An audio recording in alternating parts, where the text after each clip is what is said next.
السلام علیکم ladies and gentleman, میں ہوں آپ کی میزبان نویدہ شیخ اور آپ سب کو دل کی گہرائیوں سے خوش آمدید کہتی ہوں اپنے پہلے پوڈ کاسٹ آج کے مہمان میں۔ آج ہمارے ساتھ ایک ایسی معروف شخصیت موجود ہیں جنہوں نے شوبز اور فلم انڈسٹری میں اپنی صلاحیتوں کا لوہا منوایا۔ ایک نہ صرف کامیاب اداکار ہیں بلکہ اپنی دور کی پہچان ہیں جنہیں وقت نے لیجنڈ کا درجہ دیا۔ جی ہاں، میں بات کر رہی ہوں ہمارے آج کے مہمان، شوبز کی جان، پاکستان کی پہچان، جناب انجم حبیبی صاحب ہیں آپ۔ السلام علیکم سر، وعلیکم السلام۔ کیسے بہت ہیں سر؟ شکریہ آپ لوگوں نے مجھے یہاں پر مدعو کیا اور مجھے ڈائریکٹ اپنے چاہنے والوں سے بات کرنے کا موقع دیا۔ آپ لوگوں کا بہت شکریہ۔ تھینک یو سر، آپ نے ہمیں بہت قیمتی وقت دیا۔ ہم آپ کے لیے کچھ مزیدار سے سوال لے کر آئے ہیں، تیار ہیں آپ؟ جی، چٹپٹے بھی ہونے چاہیے اور مزیدار بھی ہونے چاہیے۔ ٹھیک ہے، سب سے پہلے تو آپ کی کہانی سے آغاز کرتے ہیں۔ آخر یہ شوبز انڈسٹری میں آئے کیسے آپ؟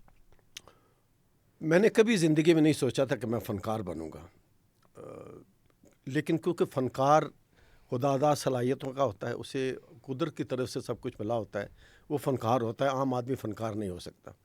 پھر دوسری بات یہ ہے کہ میں ایک فنکار کے گھر میں پیدا ہوا تھا۔ میرے والد صاحب کا تعلق ریڈیو پاکستان سے تھا اور وہ بھی اپنے دور کے ایک اچھا کردار ادا کیا کرتے تھے ایز اے قائم دین۔ ریڈیو پاکستان لاہور سے پروگرام ہوتا تھا سونی دھرتی، اس میں وہ ایز اے قائم دین بھی کریکٹر کرتے تھے اور اس پروگرام کے پروڈیوسر بھی تھے۔ تو یہ چیز کی چیزیں میں کوئی بہت بعد میں مجھے پتہ چلا کہ میں ایک فنکار کے گھر پیدا ہوا۔ یقیناً میرے اندر وہ صلاحیتیں تھیں جو مجھے آگے لے آئیں، لیکن آیا میں اتفاقی طور پہ تھا۔ بچپن میں میرے والد صاحب کا ٹرانسفر ہوا لاہور سے یہاں راولپنڈی، تو یہاں پر جس گھر میں جایا کرتا تھا، ایک ان کے دوست سے یعقوب لالی صاحب، تو ان کی بیگم بہت محبت کا اظہار کیا کرتی تھی۔ ظاہر ہم 8 سال 6 7 سال کے تھے اس وقت، تو وہ ہمارے جو سویٹر ہوتے تھے ان کو فولڈ کر کے اس میں مونگ پھلیاں چلگوزے وغیرہ ڈال دیا کرتی تھی۔ تو وہ کچھ یادیں ایسی تھی بچپن کی۔ جب میری یہاں آنا ہوا جاب کے سلسلے میں اسلام آباد 1976 میں، تو میرا دل کیا کہ میں وہ گھر جا کے دیکھوں۔ وہ مجھے سب اس کا نقشہ ذہن میں تھا، تو شوق کیا کہ میں اس گھر کو جا کے دیکھوں، وہ یعقوب لالی صاحب کو ملوں۔ تو میں نے کہیں نہ کہیں سے فون ان کا ٹریس کیا، وہ ریڈیو پاکستان میں تھے، تو میں نے ان سے فون پہ بات کی۔ انہوں نے کہا بالکل آ جاؤ، کل ہی آ جاؤ، ملاقات ہونی چاہیے۔ جب میں وہاں پہنچتا ہوں ریڈیو پاکستان میں، تو وہاں پر ایک کاسٹ بیٹھی ہوئی تھی اور وہ کسی اسکرپٹ کے اوپر وہ ریہرسل کر رہے تھے جسے اگلے دن لائیو جانا تھا۔ تو میں بیٹھ گیا۔ پہلے تو انہوں نے میرا حال پوچھا، میرے والدین کا حال پوچھا، میرے بارے میں پوچھا۔ پھر میں نے بتایا کہ میں اسٹیٹ بینک پہ یہاں میری جاب ہوئی ہے اور میں ماشاءاللہ 503 روپے میری سیلری لگی ہے۔ تو وہ بڑے خوش ہوئے۔ پھر کچھ دیر وہ دیکھتے رہے اسکرپٹ وغیرہ پر، تو اچانک انہوں نے ایک اسکرپٹ میرے آگے پھینک دیا۔ میں نے کہا نہیں اچھا جی، میں نے نہیں کرنا، نہیں، مجھے کبھی زندگی میں سوچا ہی نہیں تھا کہ صرف آنا ہے، لیکن کوئی فنکار ہوتا ہے، اس کا احساس مجھے جب سے اسکول کالج وغیرہ ہو جاتے تھے تو لوگ ایسی چیزوں کے لیے آگے کھڑا کر دیتے تھے۔ کوئی تقریر کرنی ہو یا کوئی تلاوت کرنی ہو یا لپیات یا دعا بن کے تمنا میری، کچھ بھی جو بچے اس وقت کیا کرتے تھے۔ تو وہ باہر انہوں نے اسکرپٹ میرے آگے پھینکا۔ میں نے کہا جی نہیں، میں نے نہیں کرنا۔ انہوں نے کہا اچھا کیوں نہیں کرنا؟ میں نے کہا میں نے کبھی سوچا نہیں، میں نے کبھی کیا نہیں۔ انہوں نے کہا تیری آواز بہت فرسٹ کلاس ہے، اسی جج کر لی ہے، تو تینوں چاہیے کہ تو کریں۔ تو پھر بھی میں نہیں مانا۔ میں نے کہا نہیں، میں ماشاءاللہ بڑی تنخواہ لگے گی، کافی ہے، میرا گزارا ہو رہا ہے۔ انہوں نے کہا اچھا اگر 200-250 روپے اور مل جائے کرے اس میں، تو وہ 500 کا جو ہے وہ 700 750 ہو جائے کرے تو کیسا ہے؟ تو کیونکہ اس وقت جوانی تھی، تو وہ پیسوں کی جو لالچ تھی نا، وہ مجھے یس کرنے پر مجبور ہوئی۔ بہرحال میں نے یس بول دیا۔ وہ میں نے اسکرپٹ پڑھا اور انہوں نے کہا مجھے لے جاؤ، اسے گھر جا کے ریہرسل کرو، کل یہ لائیو جانا ہے، ریکارڈ نہیں ہے یہ کرنا۔ تو اگلے دن وہ پروگرام میں نے کر دیا، اور جب کیا تو وہاں موجود کاسٹ نے اور لوگوں نے، انجینئرز وغیرہ جو بھی وہاں پہ ہوتے ہیں، سب نے کلیپنگ کی کہ یار تم تو بنے بنے فنکار ہو۔ تو وہ اس دن کا بعد پھر ریڈیو پاکستان اسلام آباد ساتھ لگتا تھا، پنڈی لگتا تھا۔ میں نے یہ آزاد کشمیر تراڑ کی بات کر رہا ہوں۔ تو پھر یہ سلسلہ جاری و ساری ہو گیا۔ پھر ریڈیو سے ہماری ایک نگہت حسن ہوا کرتی تھی، آنٹی، اللہ نے غریق رحمت کرے، انہوں نے ٹیلی ویژن پہ اسی طرح کال کر لیا کہ ٹیلی ویژن میں ایک پلے ہونے لگا ہے، روئی بانو بھی ہیں اس میں اور کچے پکے رنگ ہیں، تو کچھ لڑکوں کی ضرورت ہے وہاں پہ۔ لڑکا اس وقت تھا، میں اس لیے کہہ رہا ہوں کچھ لڑکوں کی ضرورت ہے۔ تو بہرحال میں اس میں بھی سلیکٹ ہو گیا اور چلا گیا، اور پھر کام کیا تو وہ بھی بڑا زبردست کلک ہوا۔ پھر اسی طرح دیکھا دیکھی جب ایک آرٹسٹ سامنے نظر آتا ہے پروڈیوسرز کے بھی لوگوں کے بھی تو اسے کام ملنے شروع ہو جاتے ہیں. تو پھر میں نے کام کرتا رہا. پھر کیونکہ دوست یار تھے سارے ان کے ساتھ آرٹ کونسل میں جانا. پھر ہم لوگوں نے اسٹیج ڈرامے کرنے شروع کر دیے. پھر ساتھ ساتھ ریڈیو چل رہا تھا. پھر ٹی وی 10 سال کے بعد تقریباً 10 سال کے بعد ٹیلی ویژن پہ کام ملا. پھر ٹیلی ویژن کے ڈرامے شروع ہو گئے اور یہ سلسلہ چلتے چلتے پھر فلموں تک بھی گیا اور پھر فلمیں کرنے کا موقع ملا. تو اس طرح یہ سلسلہ جاری ہے اور آرٹسٹ کیونکہ کبھی ریٹائر نہیں ہوتا اس لیے ابھی میں کہوں گا کہ یہ سلسلہ جاری ہے. تو اس ٹائم پہ تو سر سوشل میڈیا کا دور ہی نہیں تھا, تو یہ نہیں ماننا چاہتا ہے جذباتی جنون ہے؟ نہیں, ایسا نہیں تھا. بس وہی آگے کہ بہت عزت اور ریسپیکٹ ملنی شروع ہو گئی تو اس سے مجھے احساس ہوا آپ کے ساتھ ساتھ پیسے بھی مل رہے ہیں تو اسے جاری رکھنا چاہیے. اور میں نے اسٹیٹ بینک کی جاب بھی اسی فیلڈ کی وجہ سے چھوڑ دی تھی. پھر تو آپ کے اس سفر کے اندر کسی قسم کی کوئی رکاوٹ آئی ہو؟ نہیں, رکاوٹ اس لیے نہیں آئی کہ میرے والد صاحب کا تعلق ریڈیو سے تھا اور میں نے جب یہ جوائن کیا تو ان کو تو خوشی ہوئی کہ میرا بیٹا جو ہے وہ دیے سے دیے جلنے لگا تو یہ آگے چلائے گا کام کو. تو رکاوٹ کسی قسم کی نہیں ہوئی. جنریشن ٹو جنریشن وہی آگے پیڑھی وہ چل چل رہی رہا ہے. تھا سلسلہ بالکل اسی طرح. ہمارے یہاں پہ پروفیشنل ایکٹنگ سکولز کیوں نہیں ہیں؟ بات دراصل یہ ہے کہ یہ جو شعبہ ہے نا ایکٹنگ کا یا آرٹ کا, یہ ہمارے مذہب کے ساتھ بھی میچ نہیں کرتا. جبکہ ہمارے پڑوسی ملک میں گھنٹی بجانے کے بعد ہی کام شروع ہوتا ہے صبح سے لے کے شام تک.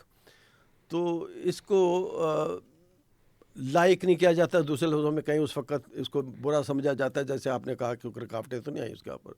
ظاہر ہے اسکول اس لیے بھی نہیں ہے کہ جو اچھا میں بات کر رہا تھا اس لیے کہ اسکول نہیں ہے, کالج نہیں ہے جہاں بھی سلسلہ شروع ہوتا ہے ایکٹنگ کا, اس کی پروموشن کے لیے کوئی کلاسز وغیرہ کا آرٹ کونسل میں یا پی این سی اے میں, تو وہ بہت محدود حد تک رہا اور پھر ختم ہو جاتا ہے. پھر لوگ شروع کرتے ہیں, پھر ہو جاتا ہے. میوزک بھی اسی طرح سیکھنے کی کلاسیں آتی ہیں لیکن وہ اتنا کامیاب نہیں ہو رہا ہوتا.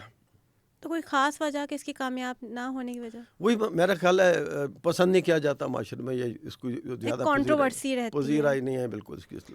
تو اب ہمارے یہاں جو ہے ڈراموں میں اب پہلے جیسی بات نہیں رہی, تو آپ کو کیا لگتا ہے ٹیلنٹ کی کمی ہے اسکرپٹس کی؟ ٹیلنٹ تو بہت ہے. ٹیلنٹ تو ماشاءاللہ میں جب آج کل کا جو میڈیا کا دور ہے, میں جب ٹک ٹاک وغیرہ دیکھتا ہوں لوگوں کے, جن لوگوں نے کبھی ٹیلی ویژن یا ریڈیو کی شکل نہیں دیکھی, اس قدر خوبصورت ایکٹنگ کر رہے ہوتے ہیں کہ بعض اوقات ہم سوچ رہے ہوتے ہیں کہ یار یہ ہم سے زیادہ اچھا کر رہے ہیں. تو وہاں پر مجھے ایکٹنگ اور وہ جو ٹیلنٹ ہے وہ نظر آتا ہے. بہت زیادہ ٹیلنٹ بہت ہے لیکن تھاؤزنڈ لوگ ایسے ہیں جو ریڈیو ٹی وی کے سامنے بیٹھے ہیں یا کھڑے ہیں ویٹ کر رہے ہیں اندر جانے کے لیے اور ان کو موقع نہیں ملتا, اور جن لوگوں کو موقع ملتا ہے پھر وہ آگے آ جاتے ہیں. ادروائز بہت ٹیلنٹ بہت ہے پاکستان میں. ہمارے یہاں جو ڈرامے بنائے جاتے ہیں اس میں بڑے بڑے گھر دکھاتے ہیں, برانڈس کی پروموشن کی جا رہی ہوتی ہے. غریب گھر کی لڑکی کو دکھایا جائے گا تو جو اس پہ سر پہ دوپٹہ بہت پھیلا دیا جائے گا, اگر امیر گھر کی لڑکی کو دکھایا جائے گا تو دوپٹہ گلے میں ہوتا ہے, انگریزی کے کچھ الفاظ ایسے ڈال دیے جاتے ہیں. تو میں اس کے بہاف پہ سوال کر رہی ہوں کہ ہمارے یہاں جو ڈرامے بنتے ہیں وہ حقیقت سے ہٹ کر ہوتے ہیں, تو کیا ہم برانڈس کی یا ہاؤسنگ سوسائٹی کی پروموشن کر رہے ہیں؟ کہہ سکتے ہیں آپ, کیونکہ یہ معاشی دور ہے اور جو بھی ڈرامے بن رہے ہوتے ہیں یا جو بھی فلمیں بن رہی ہوتی ہیں اس کے پیچھے بیسک معاشیات ہی ہوتی ہے کہ کسی نہ کسی طرح سے زیادہ پیسے کو ارن کیا جائے, کچھ ایسا پیش کیا جائے کہ اس سے پیسے ارن ہوں زیادہ. جیسے فلم انڈسٹری میں فلمیں بننی شروع ہوئیں تو ان کے لیے بننے شروع ہوئی جو سڑکوں پر ٹیکسی ڈرائیور ہیں یا ریڈیو والے ہیں. تو آج کل کے دور میں کیونکہ بڑے بڑے گھر وہ دکھانا بھی مقصود ہے. ہمارے پاکستانی انڈسٹری میں جو آج کے ڈرامے بن رہے ہیں وہ کس چیز کا میسج دے رہے ہیں؟ میسج نہیں, اصل بات ہوتی ہے اسکرپٹ کی, کہانی کی, اور کسی بھی چیز کی کامیابی میں اسکرپٹ جو ہے نا وہ نمبر 1 ہوتا ہے. جب کسی سے پوچھتے ہیں کہ جی ایک فلم کی یا ایک سیریل کا یا ایک ڈرامے کی اس کی کامیابی کا راز ہے تو وہ کہا جاتا ہے پہلے نمبر پہ بھی اسکرپٹ, دوسرے نمبر پہ بھی اسکرپٹ, تیسرے نمبر پہ بھی اسکرپٹ. تو ایک اسکرپٹ اچھا ہوتا ہے تو یہ سلسلہ آگے چلتا ہے. تو اس اسکرپٹ میں غریب لوگوں کے گھر بھی دکھائے جاتے ہیں, اس اسکرپٹ میں امیر لوگوں کے گھر دکھائے جاتے ہیں. تو وہ سلسلہ اس طرح چلتا ہے. اور میں سمجھتا ہوں کہ کہانی پہ ڈپینڈ کرتا ہے, کہانی اچھی ہونی چاہیے اور کہانی کی وجہ سے کامیابیاں ہوتی ہیں. تو سر آپ کے نزدیک ہمارے یہاں جو ٹرکش ڈرامے ہیں یا کورین ڈرامے ہیں ہمارے ڈراموں سے کیوں آگے نکل گئے ہیں؟ نہیں آگے نہیں نکل گئے آپ کہہ سکتے ہیں. وہ دراصل پبلک دیکھنا چاہتی ہے ایک نیا ماحول, ایک نئی سینری, ایک نئے گھر, ایک نئے لوگوں کا ٹریڈیشن جو بھی کرتے ہیں وہ لوگ, کیونکہ یہاں کا دیکھ دیکھ کے وہ لوگ ایسے ہی رہے ہوتے ہیں. جب ایک دوسرے ملک کی کوئی چیز ملتی ہے یا کوئی انگلش فلم چلتی ہے یا ترکی ڈرامہ چلتا ہے تو لوگ اسے دیکھنا چاہتے ہیں. وہ اس لیے بھی دیکھنا چاہتے ہیں کہ ان کو سمجھ تو آ نہیں رہی ہوتی زیادہ اس میں, لیکن وہ ماحول دیکھنا چاہتے ہیں, وہ سینری دیکھنا چاہتے ہیں. تو اس میں وہ کامیاب ان کی زیادہ ہوتی ہے. لیکن ہمارے ڈرامے بھی بہت زبردست ہیں. ہمارے ڈرامے جو ہیں وہ باقاعدہ پڑوسی ملکوں میں ان کی اکیڈمیز میں دکھائے جاتے ہیں, ان کے کلاسز اس کے اوپر ہوتے ہیں باقاعدہ.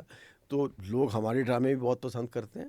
تو سر اصل زندگی اور ایک اداکار کی زندگی میں کتنا فرق ہے؟ جو ایک فنکار ہوتا ہے نا, میں سمجھتا ہوں کہ وہ ایک انسان سے تھوڑی سی اوپر کی چیز ہے اور فرشتے سے تھوڑی نیچے کی چیز ہے. یہ اس کی ایک الگ ہی کیٹیگری ہے. وہ منٹ میں آپ کو ہنساتا بھی ہے, منٹ میں آپ کو رلاتا بھی ہے. وہ آپ کی زندگی کو, آپ کے اندرونی انتشار کو ایک دم چینج کر دیتا ہے. تو یہ ہر آدمی نہیں کر سکتا. ایک کسی آدمی کو کہے نا 10 منٹ بول دیں بیٹھ کے کھڑے ہو کے, تو وہ نہیں بول پاتا.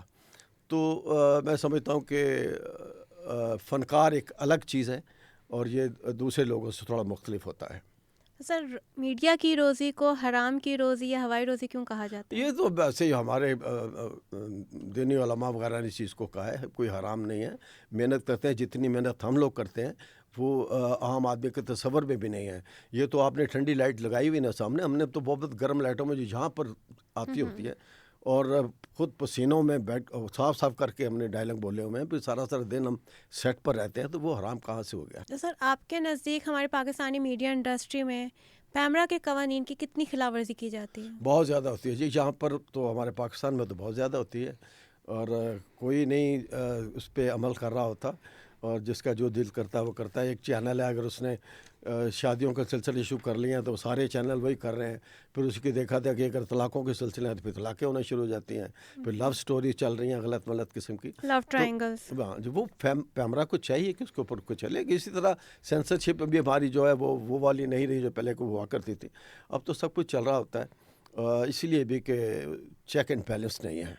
تو آپ کے نزدیک آپ کی کوئی ایسی فلم ہو جو آپ نے کی لیکن وہ چلنے سے پہلے جو ہے بین ہو گئی ہو؟ نہیں, ایسا بھی کچھ نہیں ہوا. میرا خیال ہے کوئی 5-7 فلمیں میں نے کی ہیں. البتہ ابھی تک کچھ ڈبوں میں بند ہیں. ہو سکتا ہے انہیں بھی یہی مسئلہ ہو. کچھ کو تو کچھ چل بھی گئیں اور ٹھیک ہے. کوئی ایسی فلم میرے ذہن میں نہیں آئی کہ جس کو نہ چلی ہو. یا تو ابھی کچھ انڈر پروسیس ہے تو یا کچھ جو چل گئی تو چل گئی. میں نے کیا تھا لوڈ ویڈنگ میں کام. اچھا. فہد مصطفیٰ کے ساتھ اور مہوش شجاعت کے ساتھ لوڈ ویڈنگ میں تھا. اس کے علاوہ اور بھی میری فلمیں گم تھی, ساملی تھی, اور ایک فلم آ رہی ہے اس کی میں تیری گلناز کے نام سے. تو میرے جو کامیاب فلم ہوئی یا ہیر مانجا کی فلم تھی ایک, وہ میری کامیاب ہوئی. پھر یہ لوڈ ویڈنگ کامیاب ہوئی. تو مجھے اس میں مولا جٹ میں کام کرنے کا موقع نہیں ملا. سر جیسے بھی آپ نے بات کی کہ ہمارے یہاں پہ کوئی ایسی خاص ہے نہیں جو ریلیز ہونے سے پہلے بین ہو جائے, تو آپ کو نہیں لگتا ہمارے یہاں کوئی واقعی ہڈن مافیا ہیں جو کہ فلم انڈسٹری کو کنٹرول کر رہے ہیں؟ جی بالکل. جو کنٹرول کر رہا تھا نا, ان کی وجہ سے ہی ہماری فلم انڈسٹری ختم ہوئی ہے. تو ان کا کوئی نام لینا چاہیں؟ وہ جی بالکل. وہ ایک تو گجر برادری تھی ان دونوں میں, جہاں پر وہ لاہور میں سلسلے ہوئے کہ گجر ہی گجر چل رہے تھے. گجر اور وہ بڑے ہیوی قسم کے لوگ آ کے فلم انڈسٹری میں انہوں نے قبضہ کر لیا. انہوں نے پسٹل اور کلاشنکوف کے ذریعے ہمارے اچھی گلوکاروں سے ایسے گانے گوائے جو کہ نہیں گنوائے جانے چاہیے تھے. تو ان کا قبضہ رہا, جس وجہ سے یہ فلم انڈسٹری جو ہے نا خراب ہوئی. اور میں سمجھتا ہوں کہ اس میں بجائے اس کے کہ پڑھے لکھے لوگ آتے اور اس کو آگے لے کے چلتے, تو یہ غلط لوگ جب فلم انڈسٹری میں داخل ہوئے تو انہوں نے اس فلم انڈسٹری کو خراب کیا. تو سر 1960 میں وحید مراد جیسے لیجنڈس نے پاکستانی فلم انڈسٹری کو عروج دیا تھا, تو پھر آج ایسی کیا وجہ ہے کہ ہم بالی ووڈ سے پیچھے رہ گئے ہیں؟ نہیں, ہمارے اپنا دور بھی تھا, اپنا اچھی فلمیں بنتی رہی ہیں. بلیک اینڈ وائٹ دور کی فلمیں دیکھیں, بہت زبردست فلمیں بنی ہوئی ہیں. اور ہمارے جو لیجنڈس فنکار تھے, محمد علی صاحب تھے, ندیم تھے, شاہد صاحب تھے, وحید مراد صاحب جن کا آپ نے نام لیا, جب تک وہ لوگ تھے اچھی فلمیں بنتی رہی ہیں. لیکن اب کیونکہ ٹیلی ویژن سے آرٹسٹ آنا شروع ہوئے ہیں اور وہ سارا انسٹرومنٹ وہ سب چیز چینج ہو گیا. پہلے بڑے بڑے اسٹوڈیوز ہوا کرتے تھے, بڑے بڑے کیمرے ہوا کرتے تھے. اب بڑے بڑے گھروں میں لگے لگے سیٹوں پر فلم بن رہی ہوتی ہے, چھوٹے سے کیمرے سے بھی فلم بن رہی ہوتی ہے. تو وہی ڈفرینس ضرور آ گیا ہے کہ لیٹسٹ جو انسٹرومنٹ آ گئے ہیں اس وجہ سے فلم انڈسٹری جو ہے نا وہ اس طرف چل پڑی ہے, لیکن وہ پہلا جو تھا سلسلہ وہ اب نہیں رہا. تو سر جیسے چل میرے پت جس نے گلوبلی $3.5 ملین کا پروفٹ جنریٹ کیا تھا, تو اب ایسی فلمیں کیوں نہیں بنتی پاکستان میں؟ بجٹ, جتنا بجٹ لگائیں گے, جتنے اچھے آرٹسٹ آپ ہائر کریں گے, یا جس قدر زیادہ آپ لوگوں نے انویسٹمنٹ کریں گے, اسی طرح پھر ریٹرن واپس آتا ہے نا. تو سرمایہ لگ نہیں رہا. کوشش ہوتی ہے کہ ایک مہنگے آرٹسٹ کو بھی بلائیں تو اسے کہیں جی یہ پیسے ذرا بجٹ کم ہے یہ لے لیں. تو اس طرح نہیں کام ہوتا. ایک آرٹسٹ کو جب پراپر آپ چیز دیں گے تو میں سمجھتا ہوں کہ وہ فلم کامیاب ہوتی ہے. ہمارے آرٹسٹ تھے ایک بدیع الزمان صاحب, وہ یو کے میں ایک دفعہ گئے تھے شوٹ کرنے کے لیے. تو آرٹس کی جب تک عزت قدر نہ ہو وہ میں سمجھتا ہوں کہ وہ آگے نہیں جا سکتا کام. وہ باقاعدہ وہاں سے ایک ہوٹل سے ان کو ہیلی کاپٹر لے کے جاتا تھا جزیرے, اس جزیرے میں جہاں پر جا کے شوٹ ہو رہا ہوتا تھا, آگے کام بالکل سیٹ ہوتا, تیار ہوتا تھا, صرف ایکشن کرنے کی دیر ہوتی تھی. تو اب جب ایک آرٹسٹ کو اسٹیج پر لا کے بٹھا دیتے ہیں, انتظار ہو رہا ہے فلاں آرٹسٹ نہیں آیا ابھی تک, یہ ہو گیا, پتہ لگا کہ جو 2 بجے سین ہونا تھا وہ رات 8 بجے ہو رہا ہے. تو اس دور تو آرٹسٹ جو ہے نا وہ فیڈ اپ ہو جاتا ہے, جو یاد کر کے آ رہا ہوتا ہے وہ بھی بھول رہا ہوتا ہے. تو وہ ماحول مہیا نہیں ہو رہا ہوتا, جس وجہ سے میں سمجھتا ہوں کہ کامیابی ہم سے تھوڑی دور ہوتی جا رہی ہیں. سر ہمارے یہاں کوئی ٹیلنٹ کا میرٹ ہے کہ ہم لوگ صرف اپنے ہی بچے بلاتے ہیں اور باہر سے جو لوگ آتے ہیں ان کو چانس کم دیا جاتا ہے؟ نہیں, یہ تو ٹیلنٹ پہ ڈیپینڈ کرتا ہے. یہ ایک ایسی چیز ہے کہ اس میں سفارش نہیں چل سکتی. ہر چھوٹا ٹیلنٹ ہو یا بڑا ٹیلنٹ, ٹیلنٹ ہونا بہت ضروری ہے. ایک دور تھا سپوز جب جن دنوں ہم گیسٹ ہاؤس کر رہے تھے, تو میرے بچے جو چھوٹے تھے, جب ایک کسی کہانی میں, کسی سٹوری میں کسی چائلڈ کے بچوں کی ضرورت پڑتی تھی تو میرے بچے لے جاتے تھے, بڑی مشکل سے کروانا پڑتا تھا کیونکہ ان میں ٹیلنٹ نہیں تھا. اگر ان کو ٹیلنٹ ہوتا تھا وہ بڑے ہوتے. جن لوگوں کے بچے ٹیلنٹڈ ہیں وہ تو کوشش کریں گے کہ ہمارے بچے آئیں اور آگے آ کے کام کریں. تو مین بیسک یہی ہے کہ آدمی کے اندر ٹیلنٹ ہونا چاہیے. ٹیلنٹ نہیں ہے تو کچھ بھی نہیں ہے. تو میرا خیال ایسا نہیں ہے. کوشش تو لوگ کرتے ہیں کہ ہمارے بچے ہیں, لیکن جب وہ ایک دفعہ ڈرامے میں کر لیں گے تو سیکنڈ ٹائم تو کوئی بھی نہیں چوز کرے گا, کوئی بھی نہیں اٹھائے گا. صحیح. تو سر اب ہمارے جو ہے ایک لاسٹ سیگمنٹ ہے اس پوڈ کاسٹ کا جس کو ہم ریپڈ فائر کہتے ہیں. آپ نے فوراً جواب دینا ہوگا, اگر آپ نہیں بھی دینا چاہیں گے تو کوئی مسئلہ نہیں. تو ہم ریپڈ فائر کی طرف بڑھتے ہیں, ہمارا لاسٹ سیگمنٹ ہے. جی پلیز. کبھی کوئی ایسی اسکرپٹ کی ہو آپ نے کہ اس کے بعد آپ کو شرمندگی محسوس ہوئی ہو؟ نہیں, ایسا نہیں کوئی. پاکستانی میڈیا انڈسٹری میں آپ عورت کا کردار کیسے دیکھتے ہیں؟ ٹائٹل رول ہے جی. ایک بڑے جو میگزین ہوتا ہے اس کے اوپر بھی خواتین کی جب تک تصویر نہ لگائی جائے وہ بکتا ہی نہیں ہے. تو اور خاتون کا ٹائٹل رول ہے, میں کہنا چاہوں گا یہ. اگر دوبارہ جوانی مل جائے تو شوبز میں کس طرح واپس آئیں گے؟ بالکل اسی طرح جیسے میں آیا تھا. اور اچھا لگتا ہے جب معاشرے میں ریسپیکٹ ہو رہی ہوتی ہے, اور کسی آفس وغیرہ میں بھی چلے جائیں تو بڑی ریسپیکٹ ہو رہی ہوتی ہے, تو اچھا لگے گا. اور اسی طرح آؤں گا انشاءاللہ اگر زندگی رہی تو, انشاءاللہ. اگر دوبارہ آیا سوری. سر کون سا پاکستانی ایکٹر ہے جو آپ کے خیال میں اسکر ایوارڈ کو ڈیزرو کرتا ہے؟ میرا خیال ابھی تک تو میں جن آرٹسٹ کو پسند کرتا ہوں, جن کے لیے میں کوشش کرتا رہا ہوں ان کی نقل کرنے کی, کیونکہ میں فاروق قیصر صاحب کے ساتھ بھی تقریباً 22 سال کام کیا اور ایز اے اسکٹ ایکسپرٹ کام کیا. تو میں معین اختر صاحب کو دیکھا کرتا تھا, تو ان کو پسند کرتا تھا. میں سمجھتا ہوں کہ اگر وہ ہوتے تو یہ آکسفورڈ ایوارڈ جو ہے نا ان کے لیے ہونا چاہیے تھا. اور اس لیول پہ اب ہمارے یہاں میرے خیال کو آرٹسٹ نہیں ہے, یا کبھی صاحب کا انتقال ہو گیا, لیکن میں ذاتی طور پہ اگر کہوں گا تو وہ معین اختر صاحب کے لیے کہوں گا کہ ان کو ہونا چاہیے تھا. تو سر کس اداکارہ کے ساتھ آپ کام کرنا پسند کریں گے؟ نہیں, یہ تو ہماری تو ہوتا نہیں, یہ تو ہماری خواہش تو ہوتی نہیں ہے. تو میری بڑی خوش قسمتی ہے, میں نے آپ کو پہلے بتایا کہ سب سے پہلے جو ڈرامہ کیا تو روحی بانو میرے ساتھ تھیں, اور بلکہ میں روحی بانو کے ساتھ کہنا چاہیے تھا. تو مجھے بڑی خوشی ہوتی ہے کہ جب اپنے سے سینئر آرٹ کے ساتھ کام کیا جائے تو آدمی کو سیکھنے کے لیے بہت کچھ ملتا ہے. تو اگر آپ ایکٹر نہ ہوتے تو آج کیا ہوتے؟ پھر وہی کسی اپنے جیسے بینک میں جاب ہوئی تھی تو بینک پہ لگا ہوتا, کر رہا ہوتا. تو لیکن میں سمجھتا ہوں کہ نہیں, مجھے یہی ہونا چاہیے تھا, کیونکہ اسی وجہ سے میں نے اپنی اسٹیٹ بینک کی جاب چھوڑی تھی. صحیح. تو سر اگر آپ کو ایک دن کے لیے مودی یا پھر شہباز شریف بنا دیا جائے تو آپ کیا حکم جاری کریں گے؟ بس میں ساروں کو سیدھا کر دوں گا ایک دفعہ. تو جو کچھ ہو رہا ہے پاکستان میں بھی اور دوسرے ملکوں میں بھی اپنے حساب کے مطابق تو میں کوشش یہی کروں گا کہ سب معاملات سیدھے ہو جائیں. بہت ہو گیا، تھک گئے ہیں یہ دیکھ کے، اب چینج آنی چاہیے. صحیح. تو سر آپ کو کیا لگتا ہے عدنان سمیع کو انڈیا نے زیادہ عزت دی اور ہم لوگوں نے کنجوسی کر دی؟ وہی بات آ گئی ٹیلنٹ کی. وہاں پر اس کے ٹیلنٹ کو زیادہ پسند کیا گیا، یہاں پر کرٹیسائز کیا گیا. تو وہ ٹیلنٹ جہاں پر پھل پھول سکتا ہے، ایک پھول کو گلستان میں ہونا چاہیے تھا اور وہ وہاں چلا گیا، اس کی زیادہ پذیرائی ہوئی. تو یہی وجہ ہے کہ ہمارے آرٹسٹ بھی بعض اوقات کام کرنے کے لیے جاتے ہیں ویسی جگہ پر جہاں پر ان کو زیادہ پذیرائی ملتی ہے. اگر انڈیا اور پاکستان کا ایک اسٹیج پلے چل رہا ہے، ایک اسٹیج پہ انڈیا ہے اور پاکستان ہے، ان کا جو ہے پلے چل رہا ہے، تو آپ ٹائٹل کیا دیں گے؟ تم سے نہ ہو پائے گا یا ہیلپ می دردانہ؟ نہیں، اسٹیج پلے کا کوئی بھی نام ہو سکتا ہے، کوئی ضروری نہیں کہ ان میں سے کوئی ہو. تو اگر آپ نے وہ ریپٹ والا ہے تو پھر تم سے نہ ہو سکے، وہ جو بھی آپ کہہ صحیح، لیں. تم سے نہ ہو پائے گا، تم آپ یہ سے نہ کہنا ہو چاہتے پائے گا کہہ لیں. ہیں. ٹھیک ہے. ایک بلینک ہے، اس کو آپ نے فل کرنا ہوگا. انجم حبیبی شرمندہ ہو جاتا ہے جب وہ کسی کو جھوٹ بولتے ہوئے دیکھتا ہے، اور کیونکہ آرٹسٹ کو چہرے بھی شناخت کرنے کا یہ ہنر آتا ہے، تو جب کوئی آدمی جھوٹ بول رہا ہوتا ہے تو کوئی شرمندگی ہو رہی ہوتی ہے کہ یہ کیا کر رہا ہے، اس کو ایسا نہیں کرنا چاہیے. صحیح. اسی کے ساتھ ہماری پوڈ کاسٹ کا وقت جو ہے ختم ہو چکا ہے. آپ کا بھی بہت شکریہ کہ آپ نے آج مجھے یہاں بلایا، مجھے بھی اچھا لگا. تو جی ناظرین، اس پوڈ کاسٹ کا وقت اپنے اختتام کو پہنچ چکا ہے. انجم صاحب نے اپنا قیمتی وقت دیا اور ہمیں کافی خوبصورت طریقے سے جو ہے چیزوں کے بارے میں بتایا. اپنی میزبان نویدہ شیخ کو اجازت دیجیے. دوبارہ حاضر ہوں گے ایک نئے مہمان اور ایک نئے موضوع کے ساتھ. تب تک کے لیے دیکھتے رہے آج کے مہمان.